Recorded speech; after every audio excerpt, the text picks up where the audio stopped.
Let's get to Tom Piotrowski over at CommSec now. We've got some important data coming out today. How might that shape the picture today, Tom?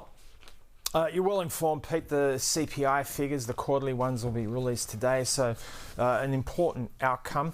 But more broadly, we saw US and European markets tend to move lower last night. The US market significantly broke a 6-day winning streak. So the S&P 500 falling by 1/3%. The technology benchmark, the Nasdaq, was down by around 0.4%. The Dow down by about 0.5%, Pete. So we've got a lot of event risk over the course of the next couple of days. For example, tomorrow morning we'll be talking about the US Federal Reserve's decision on rates. They're expected to do nothing, but the accompanying conversation will be important. So ahead of that, we saw long and short-term interest rates fall last night, which is perhaps an interesting outcome. But there were fewer job openings in the US, and there was also quite a good bond auction, meaning that buyers turned up to participate in a government bond auction that saw US interest rates fall.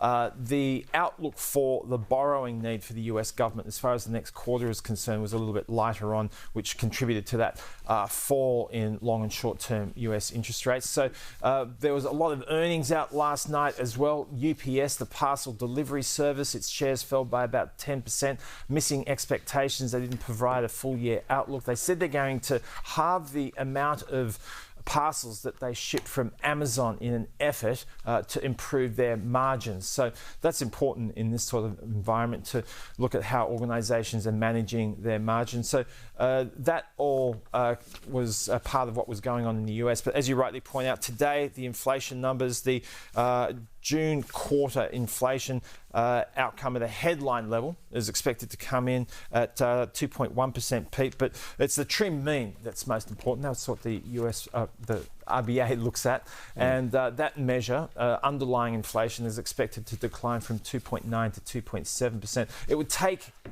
something quite significant here to unseat the belief that the RBA will be cutting interest rates in August. Yeah, I think you're right there, Tom.